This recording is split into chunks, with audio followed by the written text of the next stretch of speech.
بسم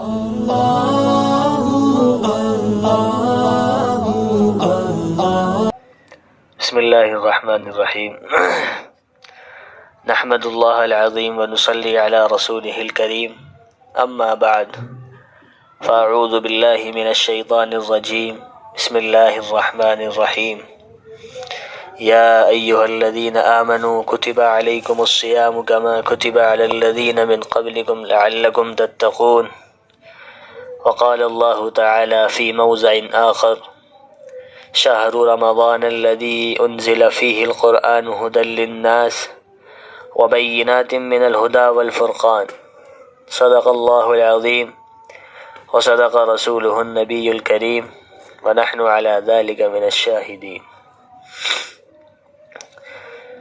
میرے محترم بزرگوں اور دوستوں اور قابل قدر عزیز نوجوانوں اور بزرگوں، اسلامی مہینوں کے اعتبار سے یہ مہینہ رمضان المبارک کا مہینہ ہے۔ اسلامی مہینوں کے اعتبار سے یہ مہینہ رمضان المبارک کا مہینہ ہے، اور اس کے روزے اس امت پر فرض کیے گئے ہیں جیسا کہ پہلی امتوں پر فرض کیے گئے تھے، کہ ان پر بھی روزے فرض تھے اور ہمارے اوپر بھی روزے فرض ہیں۔ اور اس مہینے کی برکات و خصوصیات بہت ہیں۔ میں آپ کو ایک مثال دے کر سمجھاتا ہوں کہ اس مہینے کی برکت دیکھیے کہ جو انسان گٹکا کھانے والا ہو، اگر وہ روزہ رکھے تو وہ اللہ کے لیے صبح سے شام تک گٹکا نہیں کھاتا، گٹکا چھوڑ دیتا ہے، بالکل شام تک اس کو بھول جاتا ہے کہ میں گٹکا بھی کھاتا تھا۔ جو ایک ایک سیکنڈ میں، ایک ایک منٹ میں گٹکا کھانے کا عادی ہو، وہ سب کچھ چھوڑ کر صرف اللہ کے لیے روزہ رکھتا ہے۔ اسی طرح جو انسان بیڑی پینے والا ہو، سگریٹ پینے والا ہو، اسی طریقے سے کوئی اور نشہ کرنے والا ہو، اگر وہ روزہ رکھے تو وہ صبح سے شام تک ان سارے غلط کاموں کو چھوڑ دیتا ہے۔ کس وجہ سے؟ کس لیے؟ صرف روزے کی وجہ سے اور اللہ کے لیے، کہ میرا رب مجھ سے راضی ہو جائے۔ میرا رب کا حکم ہے کہ روزہ رکھنا ہے۔ کیا رکھنا ہے؟ روزہ رکھنا ہے، اور روزے میں کھانے پینے سے منع کیا گیا ہے۔ تو گٹکا کیا چیز ہے؟ سگریٹ کیا چیز ہے؟ بیڑی کیا چیز ہے؟ شراب کیا چیز ہے؟ ان سب کو چھوڑ دیتا ہے صرف روزے کے لیے۔ کہ جو انسان ایک منٹ بھوکا نہیں رہ سکتا، آدھے گھنٹے بھوکا نہیں رہ سکتا، وہ رمضان کے مہینے میں 12 گھنٹے، 14 گھنٹے بھوکا رہ لیتا ہے، پیاسا رہ لیتا ہے۔ یہ اس مہینے کی برکت اور خصوصیات ہیں۔ اللہ نے اس مہینے کو بابرکت مہینہ قرار دیا ہے، اور پھر اس مہینے میں 29 یا 30 روزے ہوتے ہیں، ان کو 3 جگہ ڈیوائیڈ کیا جائے۔ پہلے 10 دن رحمت کے ہوتے ہیں، اسے پہلا عشرہ کہا جاتا ہے۔ عشرے کے معنی عربی میں 10 کے آتے ہیں، اس لیے اسے پہلا عشرہ کہا جاتا ہے، پھر دوسرا عشرہ، پھر تیسرا عشرہ۔ پہلا عشرہ اللہ کی رحمت کا ہوتا ہے۔ کیا کا ہوتا ہے میرے بھائی؟ اللہ کی رحمت کا۔ اور دوسرا عشرہ مغفرت کا ہوتا ہے، اور تیسرا عشرہ جہنم سے آزادی کا ہوتا ہے۔ میرے پیارو، آج پہلا عشرہ گزر چکا ہے، اب ہمارا پہلا عشرہ گزر چکا ہے، رحمتوں والا عشرہ گزر گیا۔ اب وہ ہم جانتے ہیں اور آپ جانتے ہیں اور آپ کا اللہ جانتا ہے کہ ہمارا پہلا عشرہ جو رحمتوں والا تھا وہ کیسے گزرا ہے۔ آیا صحیح طریقے سے گزرا بھی ہے یا نہیں گزرا؟ یا جیسا گزارنا چاہیے تھا ویسا گزرا بھی ہے یا نہیں گزرا؟ اتنی تو ہمارے پاس عقل ہے کہ ہمیں کہاں گزارنا چاہیے اور کہاں نہیں گزارنا چاہیے۔ تو اس لیے ہمارا پہلا عشرہ تو گزر چکا، اب چل رہا ہے دوسرا عشرہ جس میں مغفرت کی جاتی ہے۔ فرمایا کہ بہت ہی بڑا بیوقوف ہے وہ شخص، بہت ہی بڑا کمبخت ہے وہ شخص کہ جو اپنی اس عشرے میں مغفرت نہ کرا لے، جو اپنی اس عشرے میں مغفرت نہ کرا لے۔ اور پھر تیسرا عشرہ آتا ہے، وہ جہنم سے آزادی کا ہے۔ اس میں بھی یہی کہا جائے گا کہ بہت ہی بیوقوف ہے وہ شخص جو تیسرے عشرے میں اپنے آپ کو جہنم سے آزاد نہ کرا لے، دوزخ سے آزاد نہ کرا لے۔ بہت ہی بڑا بیوقوف ہے وہ شخص۔ میرے پیاروں، یہ رمضان چل رہا ہے نا، یہ رمضان سیزن ہے، نیکیوں کا سیزن ہے، کہ جس طریقے سے کوئی انسان کام کرتا ہے، جوتے کا کام کرنے والا ہو، لکڑی کا کام کرنے والا ہو، لوہے کا کام کرنے والا ہو، کہ ان سب کا ایک سیزن آتا ہے۔ جوتے والوں کا سیزن چلتا ہے تو وہ ہر وقت اس کی یہی فکر ہوتی ہے کہ کیسے میں اس سیزن کو اچھی طریقے سے گزار دوں، کیسے میرا زیادہ سے زیادہ مال بک جائے، کیسے میرا زیادہ سے زیادہ مال بن جائے، تاکہ جو غیر سیزن ہوگا اس میں آرام سے کھا سکوں، اس میں مجھے پریشان ہونے کی ضرورت نہ پڑے۔ اسے اپنے کھانے کی فکر بھی نہیں ہوتی، پینے کی فکر بھی نہیں ہوتی، سونے کی فکر بھی نہیں ہوتی، سب کو ایک طریقے سے بھول جاتا ہے۔ اسی طریقے سے لکڑی والا انسان ہے، اس کا بھی سیزن چلتا ہو تو وہ سیزن میں کام کرتا ہے، وہ سب کچھ بھول جاتا ہے۔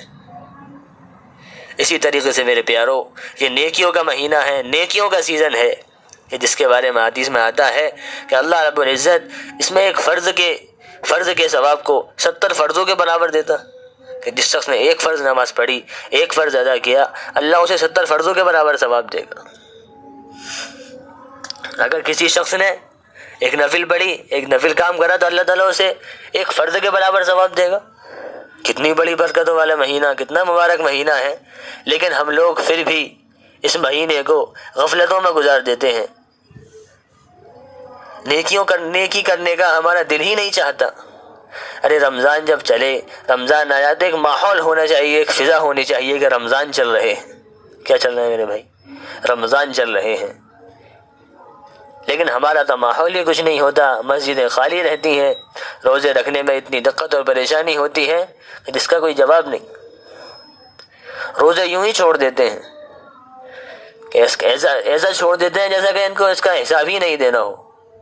بڑے آدمی، بوڑھے آدمی یوں ہی چھوڑ دیتے ہیں کہ مجھ سے بھوکا نہیں رہا جا رہا، مجھ سے پیاسا نہیں رہا جا رہا۔ ارے میرے پیارو، اگر آپ یہاں کی گرمی کو برداشت کرو گے، یہاں کی پیاس کو برداشت کرو گے، یہاں کی بھوک کو برداشت کرو گے، اللہ قیامت کے دن کی بھوک سے بچائے گا، قیامت کے دن کی پیاس سے بچائے گا، قیامت کے دن کی گرمی سے بچائے گا۔ اور یہاں کی گرمی کیا گرمی ہے؟ ہم یہاں کی گرمی برداشت نہیں کر سکتے تو آخرت کی گرمی کیسے برداشت کریں گے؟ ذرا سوچو تو صحیح۔ یوں آتا ہے کہ یہاں کی جو آگ ہے، اوپر کی آگ سے صرف ایک حصہ یہاں پر ہے، باقی 70واں حصہ اوپر ہے۔ تو سمجھو میرے پیارو، جب ایک حصہ یہاں پر اور ایک حصے میں ہم اتنا جلتے ہیں، اتنا پیاس لگتی ہے، اتنی گرمی لگتی ہے، تو ہم بروز قیامت ہمارا کیا ہوگا؟ وہاں تو 70واں حصہ ہے۔ اس آگ سے کیسے بچیں گے؟ اس پیاس سے کیسے بچیں گے؟ اس لیے میرے پیارو، اللہ نے ہمیں رمضان کا مہینہ دیا ہے، اسے خوب اچھی طریقے سے گزارنا ہے۔ نبی صلی اللہ علیہ وسلم کیسے گزارتے تھے، صحابہ کیسے گزارتے تھے، کہ صحابہ کو کوئی نیک کام پتہ چل جائے بس، کہ اللہ کے نبی نے کہہ دیا کہ یہ کام ایسا کرنا ہے تو اس میں اتنا ثواب ملے گا، تو صحابہ فوراً لگ جایا کرتے تھے۔ کوئی چھو چلا نہیں ہوتی تھی کہ کل سے کریں گے یا پرسوں سے کریں گے یا دیکھ لیں گے۔ میرے پیارو، جیسا حکم ملا فوراً کام میں لگ گئے۔ آج کا تو ماحول یہ ہے کہ ہم کوئی بات کسی کو بتائیں، کوئی انسان کوئی بات کسی کو بتائے دین کی ہو تو وہ سوچتا ہے کہ ہاں کر لیں گے، کل سے کر لیں گے، دیکھ لیں گے، ہوگا جو دیکھا جائے گا۔ میرے پیارو، کچھ نہیں دیکھ سکتے آپ لوگ، کچھ نہیں دیکھ سکتے۔ یہ دنیا ہے، امتحان گاہ ہے، اللہ نے امتحان کے لیے بھیجا ہے۔ مر کر اس دنیا سے جانا ہے، چاہے کتنا بھی کما لیں، مر کر اس دنیا سے جانا ہے۔ کسی کو اس دنیا میں نہیں رہنا، یہ دنیا فانی ہے، دار بقا تو آخرت ہے، ہمیشہ رہنے والا گھر تو آخرت ہے، ہمیں وہاں کی تیاری کرنی ہے۔ اللہ نے ہمیں یہاں بھیجا ہے، اس لیے رمضان چل رہے ہیں، اس میں خوب عبادت کریں، خوب قرآن کی تلاوت کریں، خوب ذکر و اذکار کریں، خوب نمازیں پڑھیں، خوب نفلیں پڑھیں، خوب فرض نمازیں پڑھیں، تاکہ اللہ تعالیٰ ہمارے ثواب میں اضافہ کر دے۔ ہمارے پاس بہت ساری نیکیاں تو ہوں جو ہمارے گناہوں پر بھاری پڑ جائیں۔ اب تو مجھے ایسا معلوم ہوتا ہے کہ شاید ہمارے گناہ زیادہ ہوں، ہماری نیکیاں کم ہوں۔ ہمیں تو اس بات کا اندازہ بھی نہیں ہے، ہم دنیا میں اتنا مست ہو چکے ہیں۔ اللہ کے نبی نے فرمایا اللہ کے نبی نے کہ یہ مہینہ غمخواری کا مہینہ ہے، ہمدردی کا مہینہ ہے، کہ اس میں ایک دوسرے کے ساتھ ہمدردی کرنی چاہیے، کہ جس کے یہاں مزدور کام کرتے ہوں، غلام کام کرتے ہوں، بانیاں کام کرتی ہوں، تو چاہیے اس مالک کو، اس آقا کو، کہ وہ ان کے کاموں کو ہلکا کر دے، ان کے کاموں کو ہلکا کر دے اور انہیں روزے کے لیے تیار کرے۔ جب آپ ایک روزے دار کے کام کو ہلکا کریں گے تو آپ کو کتنا ثواب ملے گا۔